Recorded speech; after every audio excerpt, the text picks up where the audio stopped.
Bonjour à tous, aujourd'hui j'ai mon premier atelier sur LinkedIn au village Crédit Agricole pour leur présenter comment mieux trouver des clients, comment créer un profil qui permette effectivement d'attirer des clients, comment produire du contenu qui transforme et comment utiliser l'IA pour gagner du temps. Essentiels qui font qu'aujourd'hui, si vous les comprenez, vous les maîtrisez, eh ben ça fonctionne, d'accord ? Comment mettre en place des stratégies éditoriales ? Vous aurez compris que ce qui va beaucoup jouer sur les réseaux sociaux, c'est effectivement le contenu. Le contenu que vous allez pouvoir poster, les actions que vous allez pouvoir mettre en place et qu'est-ce que vous allez pouvoir proposer, d'accord ? Et la troisième chose, comment l'IA va vous aider à faire tout ça ? Aujourd'hui, ça peut vous permettre de gagner beaucoup de temps, d'accord ? Cependant, il ne faut pas simplement se dire on va lui demander de tout gérer. Ça, c'est pas une bonne idée. Simplement, ça peut vous aider parfois à avoir des idées sur la rédaction et une fois que c'est bien configuré, ça peut vous faire gagner pas mal de temps. Me présenter rapidement. Alors, j'aime bien le mettre comme ça sur cette slide-là, notamment sur la formation LinkedIn, parce que ça vous montre que vous imaginez envoyer tout ça d'informations à vos clients, mais ils vont rien retenir, il y a beaucoup trop d'informations. L'idée, c'est qu'il va falloir les orienter. Il ne faut pas qu'eux aussi, ils aient comme moi, là, j'ai étalé toute ma vie comme ça, d'accord ? Donc, ce qu'il faut retenir, c'est qu'en gros, j'ai fait une dizaine d'années en agence de publicité et communication pour des clients divers et variés, comme le groupe LVMH, aussi dans l'agroalimentaire, ou encore dans l'automobile. Puis, il y a 8 ans, j'ai créé l'agence comweb.bzh, qui est située à Lannion. Et aujourd'hui, on est spécialisé dans 3 choses. La gestion des réseaux sociaux, le référencement web et la formation, parce qu'on a aussi un centre de formation. À titre personnel, j'ai mis ça en noir, juste pour vous montrer 2 choses. Mon travail, c'est d'être fondateur de l'agence Comweb, mais la majeure partie du temps, ce que je fais, c'est que je fais des formations à la Paris School of Business, au MBA ESG, ou des ateliers divers et variés à la CCI ou à la CMA. Comment est-ce que je fais ça et qu'en même temps j'ai des clients ? Et tout simplement grâce à ce qui est là-bas, la petite vidéo. En fait, la petite vidéo, je vais pouvoir m'en servir, la reposter, et indirectement, elle va pouvoir me faire de la publicité pendant au moins 1 an, disant que si des personnes sont intéressées par LinkedIn, je peux les aider. Tout simplement, ça va être mon commercial en fait. D'accord ? Vous allez voir que vous, l'idée, c'est qu'avec LinkedIn, ça devienne aussi votre équipe commerciale et que ça travaille pour vous. D'accord ? Tout simplement. Bon, tout ça, il n'y a rien à retenir. Ok ? Ah si, peut-être qu'effectivement, on est activateur France Team, certifié Calliope, on fait partie de la French Tech de Lannion, et qu'on est l'agence Code Armor sur le point BZH. J'ai mis plein de photos, ok. C'est beaucoup plus parlant tout de suite. Vous voyez, là on voit des photos, on voit des choses concrètes et on se projette sans avoir à expliquer. Vous voyez qu'en gros je fais des formations, qu'avant j'étais chef de projet marketing digital chez Energy et que maintenant les clients viennent à nous. Voilà. Qu'est-ce qu'on fait mon agence ? Du référencement web, community management et de la production de contenu. On a plein de clients, c'est super. D'ailleurs on a eu la chance d'avoir le Crédit Agricole pour la production de vidéo. Je commence par vous confier une mission. Bon, écoutez. Ça va, je pense que vous m'entendez tous, j'ai pu vérifier au niveau de l'eye contact, ça marche. Maintenant, comprendre, c'est autre chose. On va vérifier si vous êtes capable d'écouter et de comprendre, parce que vu qu'on n'a pas beaucoup de temps ensemble, s'il y a la moindre information que je vous dis, que vous écoutez et que vous ne comprenez pas, il faut que vous me le disiez, pour que je puisse vous réexpliquer. D'accord ? Alors, j'ai écouté les profils, non, personne n'est au courant. Qu'est-ce que c'est un quadricoptère ? Pas mal. Un hélicoptère à 4 hélices ? Un drone, j'en ai 2. Ok. Qui voit l'image de ce qu'est un quadricoptère ?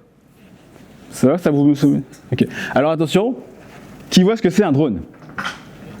Ok. Vous avez vu la réaction là qui se passe, c'est qu'on a des personnes qui nous disent oui, qui font ok, qui valident de la tête en fait. Ça a duré moins de 3 secondes. Concrètement, vos clients, c'est pareil. En moins de 3 secondes, il faut qu'ils comprennent ce que vous faites et comment est-ce que vous pourriez les aider. D'accord ? Ne vous attendez pas à ce qu'ils fassent des recherches sur ce qu'est un quadricoptère. Quadricoptère, c'est le mot français pour dire drone, d'accord ? Mais vos clients, ils ont juste un problème pour lequel ils veulent une solution. Ils n'ont pas envie de passer des heures à chercher sur votre site internet, chercher sur votre compte LinkedIn. Ce que vous avez LinkedIn, c'est aussi un outil sur lequel, si vous posez des questions, vous aurez des réponses. Si vous donnez des conseils, vous aurez des gens qui vont interagir avec vous. Si vous faites de la publicité, les gens ne vont pas interagir avec vous. Est-ce que vous aimez les publicités sur YouTube, par exemple ? Ouais, c'est assez unanime, on a des moyens, des noms. Donc pensez que si vous commencez à aller voir les clients pour leur vendre un truc, en général, malheureusement, ça ne va pas fonctionner parce qu'ils n'ont pas envie d'acheter quoi que ce soit. Cependant, ce qu'ils ont, c'est des problèmes. On va voir comment on leur apporte des solutions. Je vous passe l'histoire de LinkedIn pour arriver sur un chiffre clé. Donc vous pourrez voir peut-être après ce support plus tard. Moi, ce qui m'intéresse ici, c'est que LinkedIn, ici, ça doit être vraiment une carte de visite qui va vous permettre rapidement de proposer à votre réseau professionnel, d'accord ? Ok. Grâce à des outils de promotion et de prospection, ce que vous proposez, de leur présenter par exemple, ce que vous proposez comme activité, produit ou service. Par exemple, si moi je vous dis que je suis consultant en stratégie marketing digital, ça vous parle ou pas ? Oui, bon, ça plaît à certaines personnes. Si je vous dis que je vous aide à être premier sur Google, Ça vous parle ou pas? Mieux, bah oui, mieux. Mieux, d'accord. Si je vous dis que je peux vous aider à trouver des clients grâce aux réseaux sociaux, ça vous parle ou pas? Ouais, beaucoup plus, d'accord. Donc on va se rendre compte qu'effectivement, aujourd'hui, sur LinkedIn, ce qui va vous aider à trouver des clients, typiquement, ça va être la manière dont vous utilisez votre profil. Hop. Par exemple, moi, j'explique pas du tout ce que je fais. Je dis aux personnes comment je peux les aider. J'aide les entrepreneurs à bâtir des entreprises rentables grâce au web et à l'IA. Vous imaginez si je commençais à leur expliquer ce que j'ai fait chez Énergie, ce que j'ai fait chez je sais pas qui, et ce que j'ai fait durant mes 44, je crois, expériences. C'est quoi le vrai problème? Pourquoi est-ce qu'aujourd'hui, tout le monde a un compte LinkedIn? Ouais, ok. Oui. Non, il y a des employeurs qui n'en ont pas. Non, il y a des personnes qui n'en ont pas pour l'instant aussi. Hein. Ouais, ça ne donne pas envie d'aller travailler avec eux. Ah, je sais pas. Je dirais pas ça non plus. C'est pas parce qu'ils n'ont pas de compte LinkedIn qu'on va pas travailler avec eux. Cependant, effectivement, aujourd'hui, c'est un outil pour vous. C'est un choix, quoi. Vous n'êtes pas obligé d'en avoir. Après, si vous n'en avez pas, voilà, c'est pas obligatoire. Cependant, ça devient quand même assez pratique. En général, dans les problèmes que vous pouvez vous poser, d'accord. Le premier, ça va être le syndrome de l'imposteur.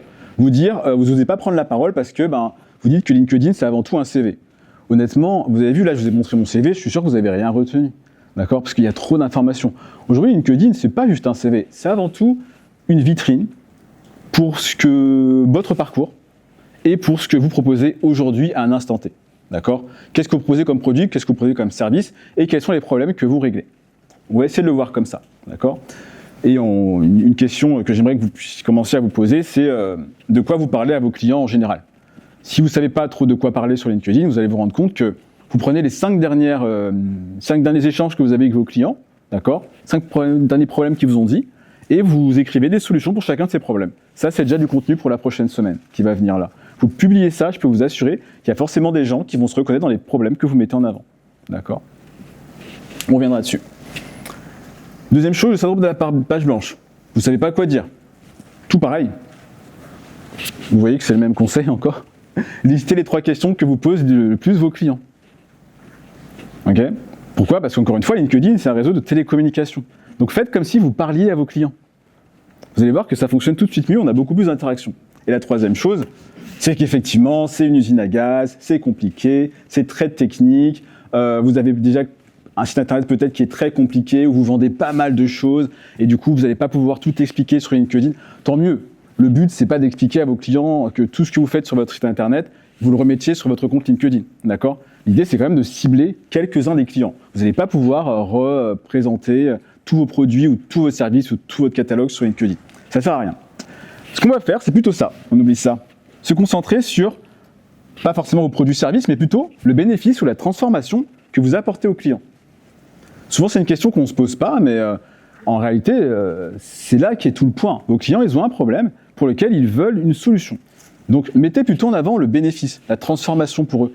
Qu'est-ce que ça va changer? Moi, si je vous dis, on va faire un super planning éditorial, vous allez dire, ok, super, waouh. Par contre, si je vous dis, je vais vous aider à trouver des clients, là, ça peut vous intéresser. Parce que je mets en avant le bénéfice, la transformation, et pas forcément comment que je vais faire. Alors peut-être que techniquement, oui, je pourrais vous dire que je peux travailler pour BMW, pour Carrefour, etc. Et ça va peut-être vous convaincre que du coup, mon produit et que ma stratégie, elle est bonne. Autre chose, je pourrais vous dire que moi, la majeure partie du temps, mes clients, ils vont simplement taper Sébastien Donat sur Google. Ok, donc vous avez vu, j'ai pas mis d'accent et j'ai une petite faute là et tout. Et malgré ça, ils vont quand même tomber sur une page entière en fait qui va parler de moi, malgré le fait qu'il y ait dit Sébastien Donat en France. Comment est-ce qu'on fait ça? Notamment grâce à LinkedIn, d'accord? Grâce à LinkedIn et d'autres réseaux sociaux. Si vous l'appliquez sur LinkedIn, je peux vous assurer que les moteurs de recherche vont vous référencer d'une manière qui fera que les clients vont venir à vous. Simplement parce que dès qu'ils auront ces problématiques, et même aujourd'hui les clients qui passent par l'intelligence artificielle, la majeure partie du temps, ils ont comme réponse que nous, on peut les aider. Parce que c'est ce que dit Google, et c'est ce que dit Wikipédia, et c'est ce que disent les réseaux sociaux. Du coup, naturellement, ils font appel à vous. Alors, l'idée, c'est cette question-là, c'est est-ce qu'il faut faire une page entreprise? Alors franchement, vous pouvez faire des pages entreprises, d'accord? Mais est-ce que ça va vous apporter des clients? Non. C'est pas ce qui apporte des clients aujourd'hui. Pourquoi? Pour une raison qui est simple, c'est parce que ce sont des réseaux sociaux, des réseaux de télécommunication, pour communiquer avec des êtres humains. Quand on crée une page entreprise, on crée simplement une page vitrine publicitaire. Est-ce que les gens ils ont envie d'aller voir votre page publicitaire? Pas trop. D'accord ? C'est pour ça que les profils, par contre, ça va beaucoup mieux fonctionner. Qu'est-ce que vous pouvez faire avec votre profil ? Trouver des prospects, les transformer en clients, B2B ou B2C, donc là-dessus, il n'y a pas de limite.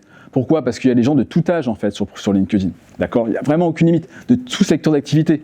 Donc nous, il y a des artisans qu'on aide, qui sont dans la plomberie, qui sont dans la peinture, et pas dans la tech, du coup, et qu'on aide effectivement à quand même trouver des clients sur LinkedIn. Comment vous allez pouvoir faire ça ? En valorisant vos compétences métiers, c'est-à-dire en mettant en avant ce qui fait que vous pourriez aider les clientes et clients. D'accord ? On verra juste après comment on fait ça. Ça vous aide bien sûr à développer votre réseau professionnel.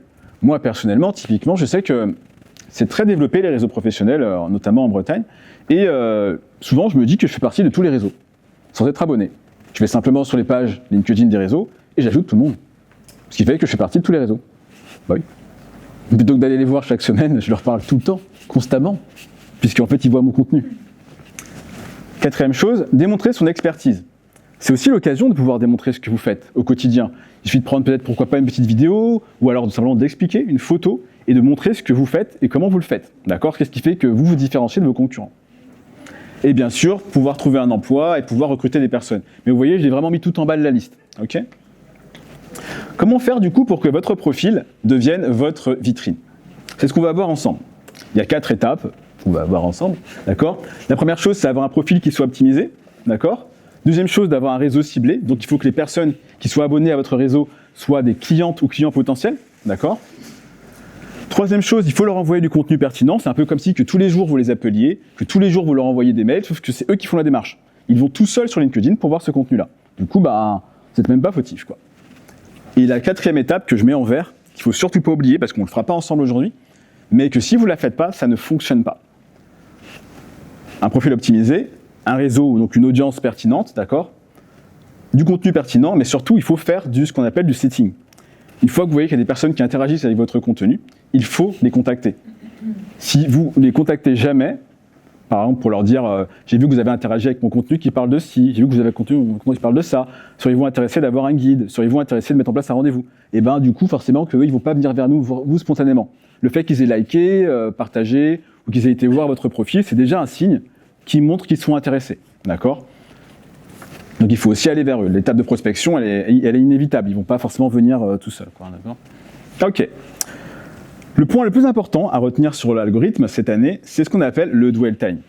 Le dwell time, en gros, c'est combien de temps votre audience va passer sur votre post. Plus il passe de temps sur votre post, et plus vous allez être mis en avant. C'est-à-dire que la personne qui va rester 3 secondes sur votre post, peut-être qu'elle va revoir votre prochain post. D'accord ? Si elle reste plus de 10 secondes, ce qui va se passer, c'est qu'elle reverra tous vos prochains posts pendant au moins une semaine. Donc après, si vous postez des choses qui sont dans la même direction, qui vont dans la même thématique, la personne ne va pas arrêter de revoir votre contenu. Pensez-y. Concrètement, les 60 premières minutes, elles vont beaucoup compter. Moi, comment est-ce que je les occupe, ces 60 premières minutes ?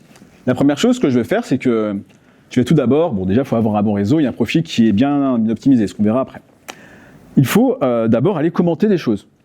Vous allez commenter ce qu'ont mis vos collègues ou ce qu'ont mis vos concurrents, parfois, pour apporter votre vision des choses. Ce qui fait qu'indirectement, eux, ils ont déjà des publications qui fonctionnent, et vous allez bénéficier de cette audience, toute seule. L'algorithme, il va se dire, ah oui, donc là, j'ai une personne qui participe à une conversation qui est très en vue. D'accord ? Je fais ça, par exemple, pendant les 20 premières minutes. Ensuite, je poste mon contenu, et je le partage à toutes les personnes qui peuvent être intéressées par ce contenu-là.